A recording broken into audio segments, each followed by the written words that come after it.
Welcome to Future of Caregiving. This has never happened before in human history that we've had this number of older people on the planet. Joyce Massey-Smith is the director of the NC Division of Aging and Adult Services. Previously with the division, she was a regional adult programs representative, chief of budget, planning and system support, and adult services section chief.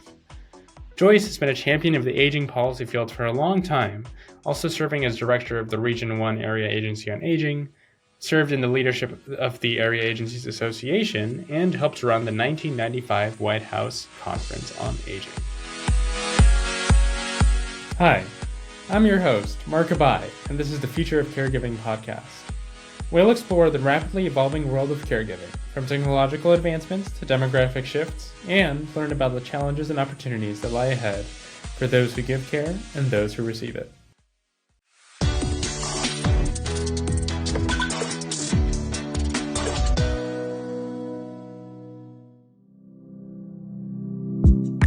All right, Joyce, thank you so much for joining us. Just a first question here, we just wanted to learn a little bit more about you and kind of how you arrived at the area of aging policy and any related fields you might have worked in government. We can see here you've worked in this kind of area for a long time, even going back to 1995 White House Conference on Aging, working on policy since then. So what really brought you to this area of policy, and why do you find it important? Absolutely. Thank you for that question. It's a pleasure to get to talk about it. I came to aging as a result of my own growing up around older people who were really the cornerstone of our family.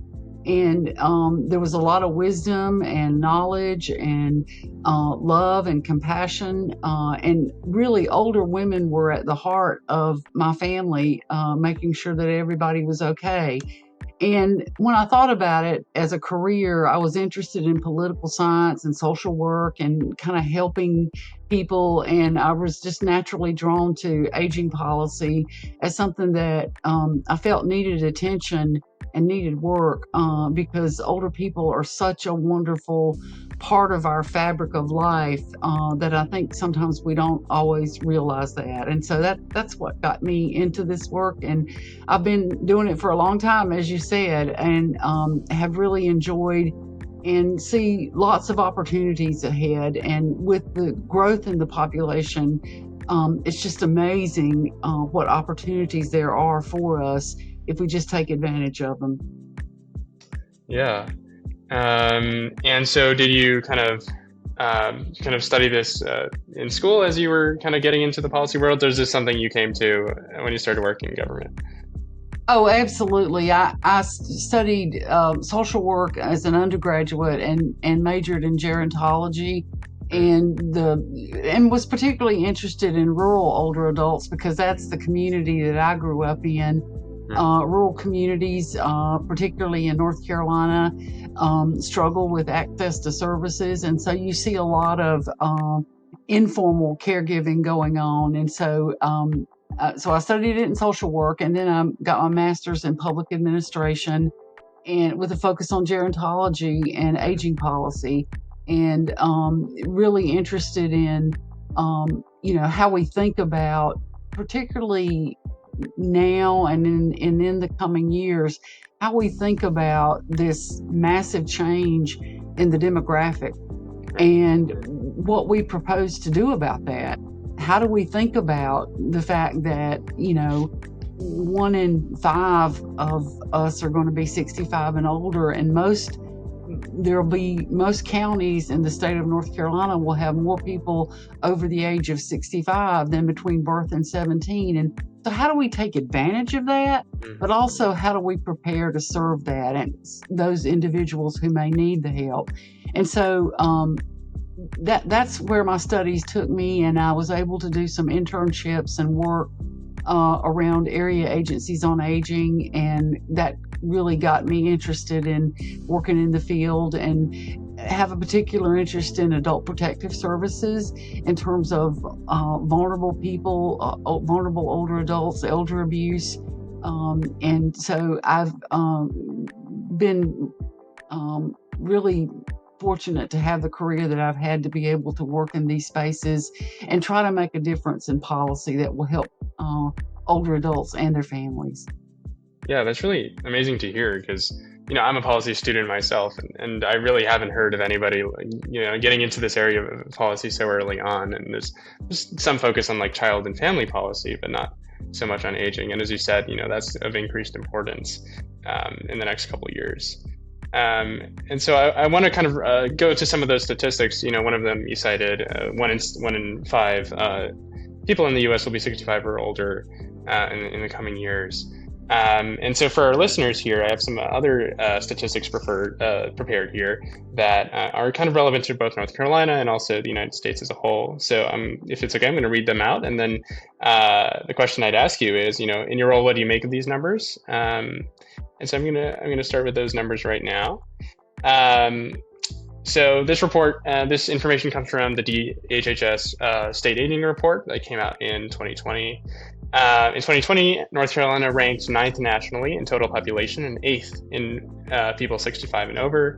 The state has on average more people 60 and older than 18 and under. This is true of 85 of 100 counties currently and is expected to be true of 90 counties by 2040. By 2040, the 65 plus population will increase from 1.7 to 2.7 million, a 52% increase. And of adults 85 and older, that increase will be 116%. Just again, what do you make of these numbers, and what does this mean for the future of North Carolina and the country as a whole? Well, there's a couple of messages in that data. One is, with the growth of the population, this has never happened before in human history that we've had this number of older people on the planet. And it's happening all over the world, not just in North Carolina, not just in the United States. And so it's a time of recognizing the value and the wonderment of age and aging and the gifts that come with that. And so we don't want people to think of this. We've heard the words aging tsunami or age wave, and really those are just negative connotations of what this means, because not all older adults are going to need help or need care. Most older adults live well into their old age without needing services or support. And so that tells us that there's a golden opportunity to make sure that we are inclusive of older people in our planning, in our thinking, in our communities, in everything that we do. Older people can, don't like to use the word retire, but maybe reinvest after their careers and, reinvigorate, invest in their communities, in their families, and in themselves. And then the other thing it does mean is that with the 85 plus population, we do know that the incidence of chronic disease and other physical health problems increase beginning at age 85. And so our healthcare system has to be prepared to support and deal with and care for older adults who are going to need that care as they live into old age. So it's a blessing in terms of the numbers and an exciting time to be an older person. But we also have to be mindful that we will have costs to deal with in terms of health care, particularly, and long-term services and supports. Mm-hmm. Yeah, and we'll get into that in a second for sure.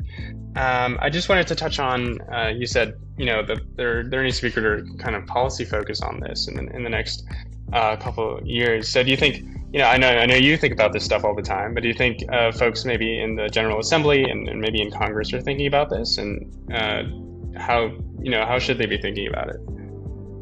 I do, and I think that it's up to us to get the word out in terms of what those numbers look like and what the implications are, because we work in this space every day, and it's up to us to educate our leaders about the issues, and not only about the challenges, but about the opportunities and taking advantage of those.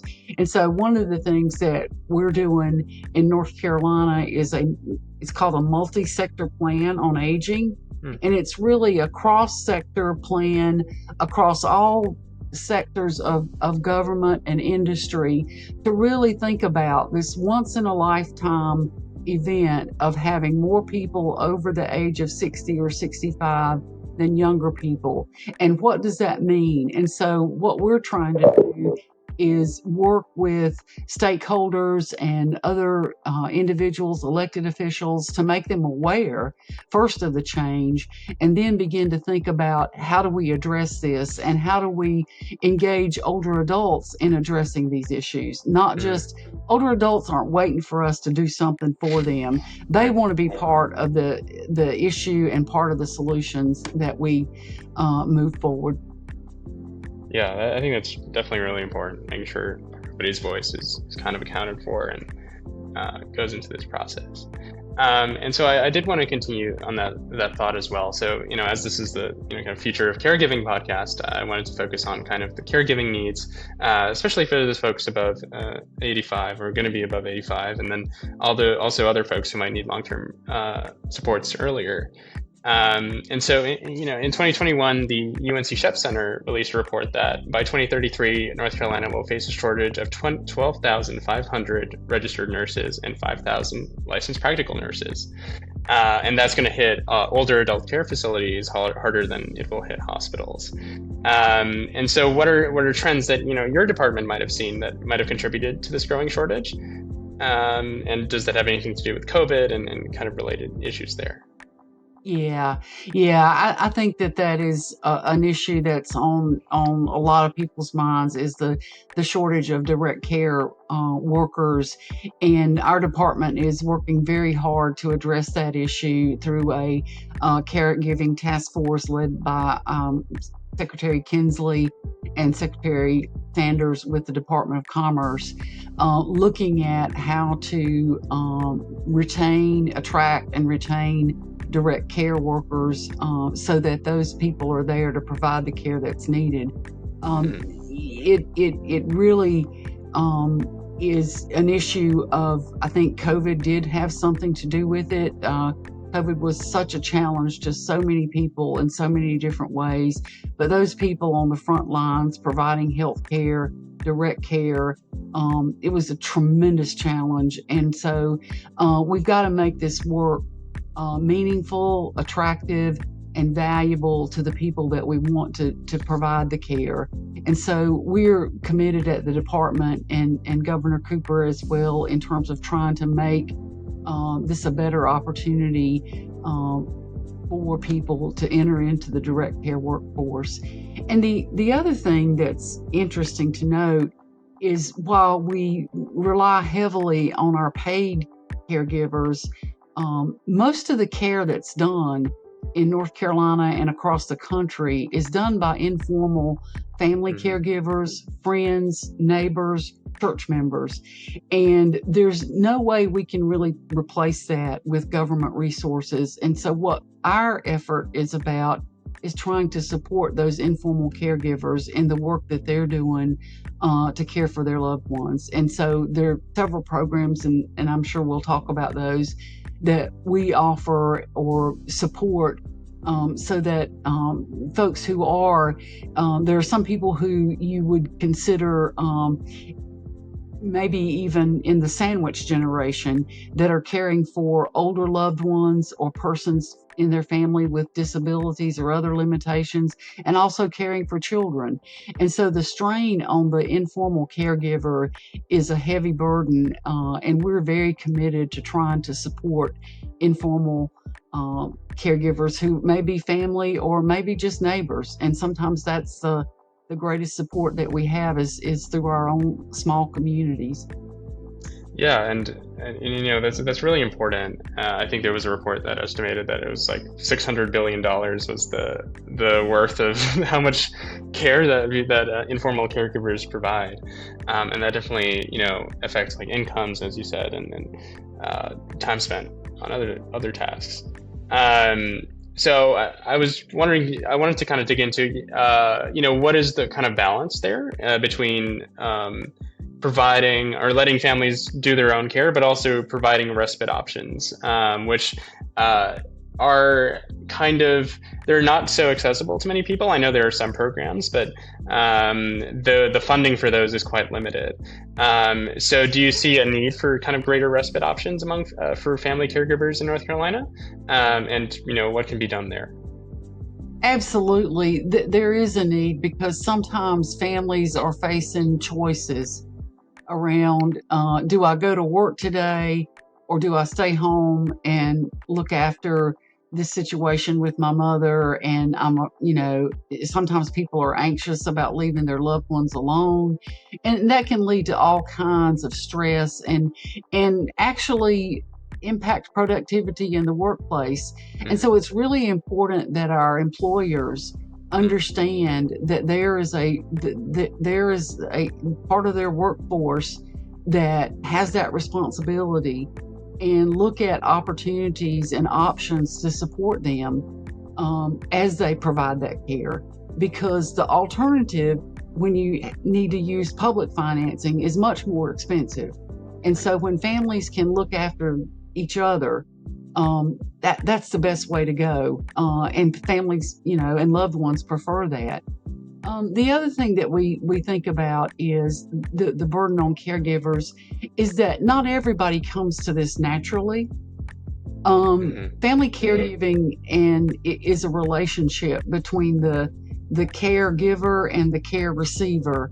And one of the terms that I'm hearing a lot now, rather than caregiving, is care partners, because the person receiving the care has to be a partner in that caregiving. And sometimes as family members, we think we're supposed to do certain things, and if we don't, then we're not a good caregiver.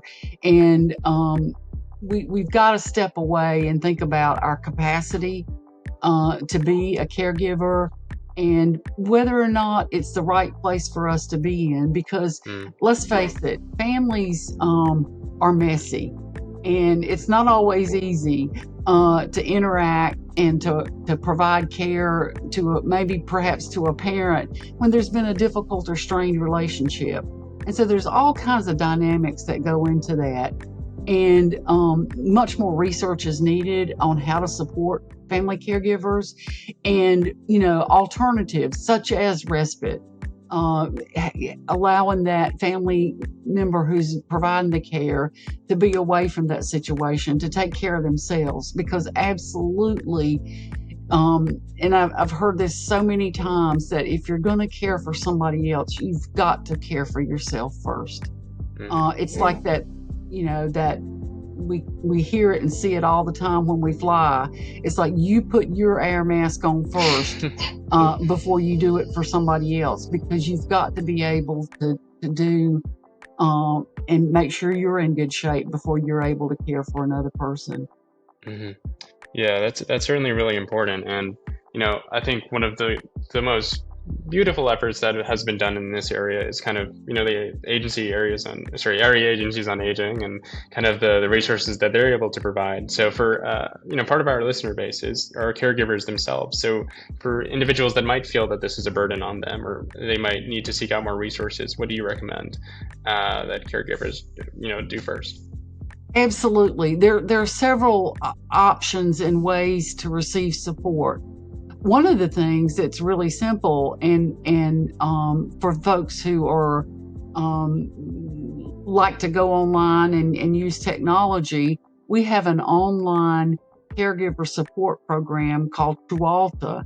And it's a program that individuals, they can go to our website, ncdhhs.nc.gov, go to /aging, and there are modules on caregiving, and a lot of those are very easy, quick. You do it at your own pace, and you can ask, kind of key in on the issue that you're concerned about. There's a lot of information on caring for loved ones with dementia. which is a huge issue. And so that's an absolutely wonderful resource for those who just need some encouragement and need some information. And so going on that website is a good option. There are several modules there that help. We also have a program called Project Care that's caregivers' alternatives to running on empty. And it's a respite voucher program for people caring for loved ones with dementia. And they can call our office at 919-855-3400. Again, that's 919-855-3400 and find out about the availability of that program in different parts of the state. And that provides support to those loved ones caring for someone with dementia. We also have a family caregiver support program that's offered through the area agencies on aging, as you mentioned. And they can call our office to find out which area agency on aging serves their community, and we can make that connection. But they provide respite, they provide other services and supports for caregivers, and we want to see that grow. There's so many things that caregivers do without compensation or support. And it's our goal to improve and increase that. And we have a lot of folks, advocates and individuals who are concerned about this issue, who are working very hard to try to see that improve so that we have those supports available to people and they can continue their employment or continue the life that they have, that they can still have a life while providing care. Yeah, thank you so much for highlighting those resources, and I think our listeners will really appreciate that. I had one final question, kind of on more of the policy side of things. Beyond I really appreciate kind of the things that the DHHS is doing, and also the North Carolina government on a general level. But if we were to encourage our listeners across kind of state lines to lobby the federal government for help, what are some things that you might want to see happen that maybe North Carolina doesn't have the money for, but could get the money for from the federal government?